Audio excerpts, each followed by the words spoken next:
Distance learning in the current pandemic era has several limitations that can interfere by the course of teaching and learning activities. There are many complaints from teachers, students, and parents of students about distance learning, which on average is because the learning is done in a network, including the following.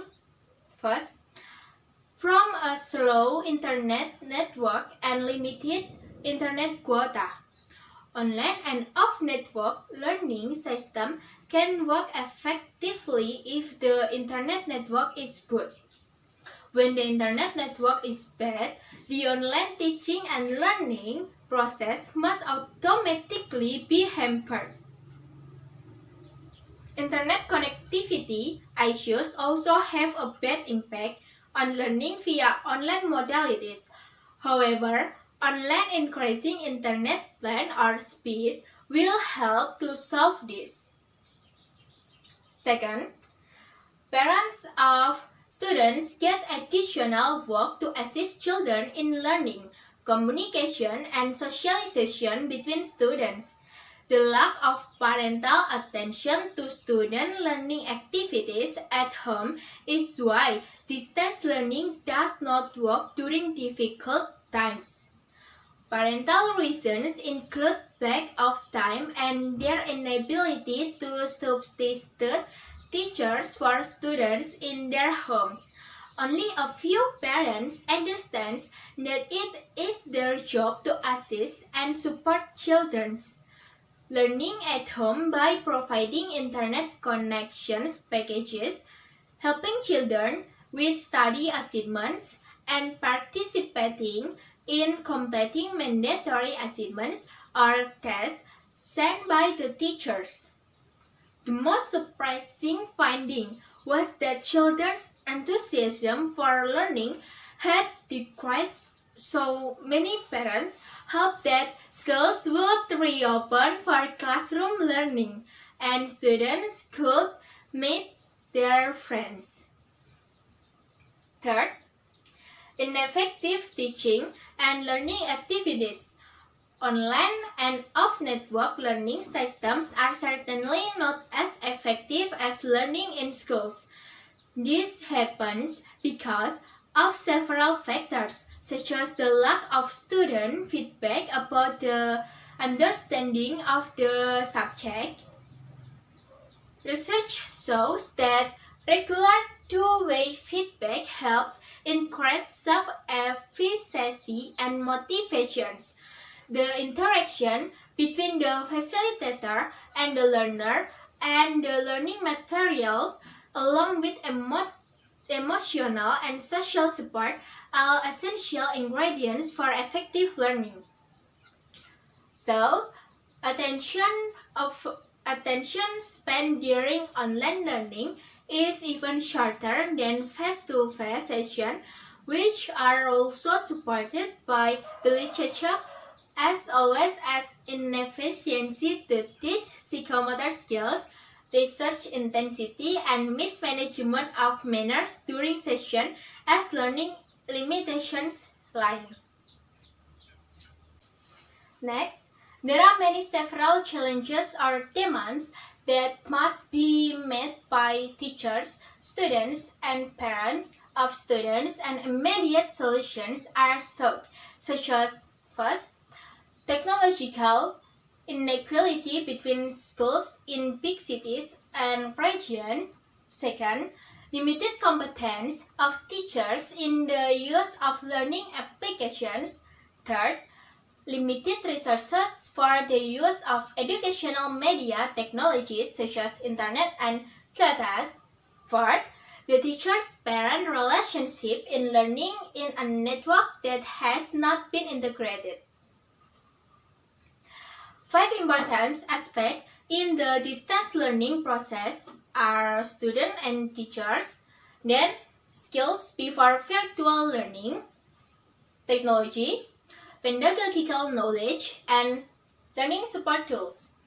This study emphasized the readiness aspect of teachers who are still struggling to pursue digital learning service.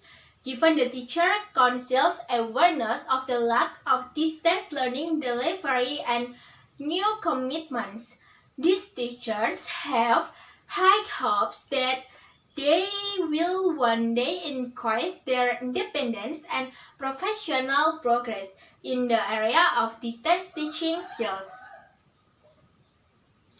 The finding of the World Bank that responding to the learning crisis of the impact of COVID-19 by promoting teaching and education with technology adaptation for continuous learning and innovating of all research technologies have not fully had a positive impact, such as continuous learning and sustainable after COVID-19. Metacut 2020 writes that the government's steps in empowering online learning with technology have implications for educational inequality in Indonesia, especially for regions and remote areas of the country that have not yet accessed by the government service network.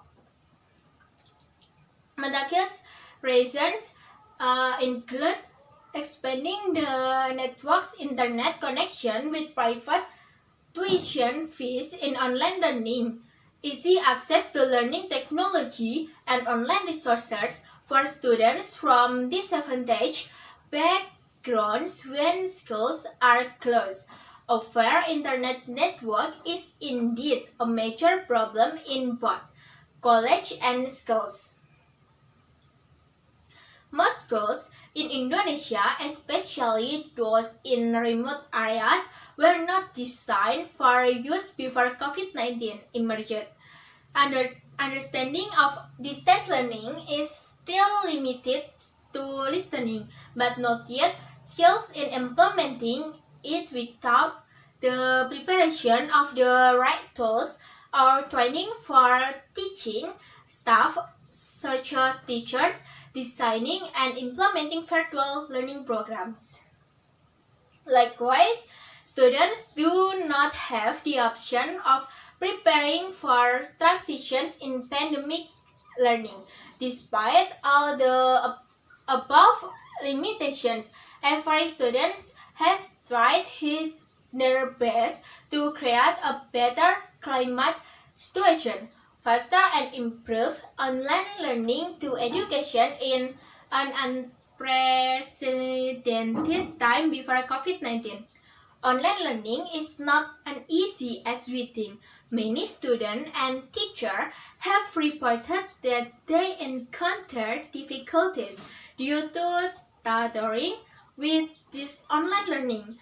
Teachers who cannot teach directly face problems even though the activities are carried out using video calls. Many students learn the material is difficult to understand because of the many distractions when doing activities. The problem is that when learning face-to-face, the lessons that must be exemplified are better face-to-face. If this is limited because it is not direct, such as students being wrong and distracted by cues and material cannot be conveyed properly.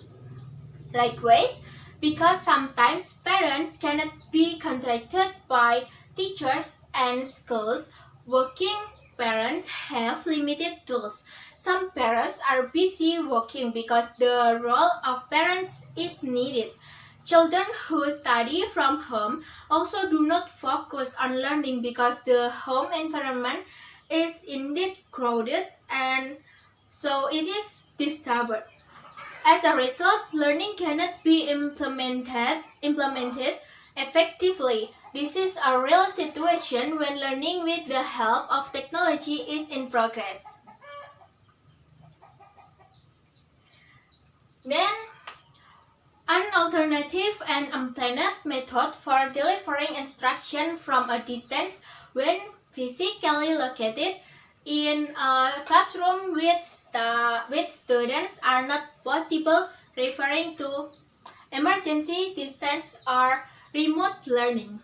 The current outbreak of COVID-19 has greatly spurred educators to deliver instruction from a distance. The place of online learning may be taken by emergency distance learning and similar components shared by it as online learning share.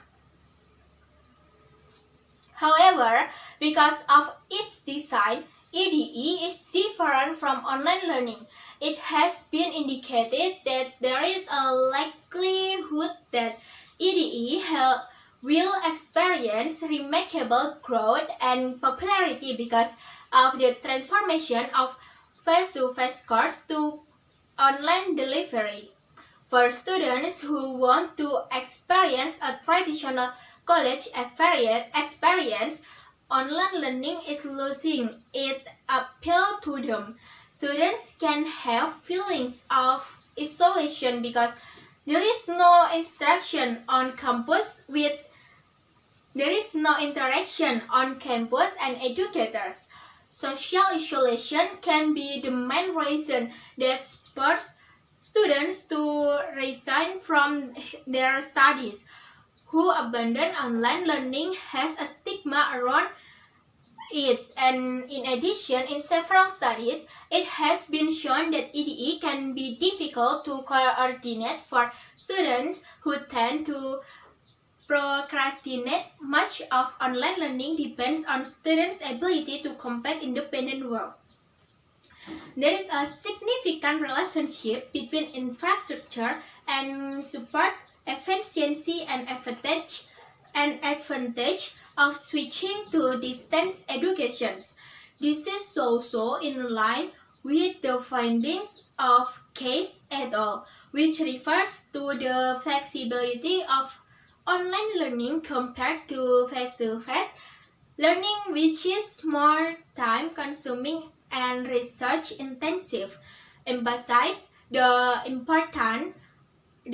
importance of institutional support to ensure academic continuity during school closures.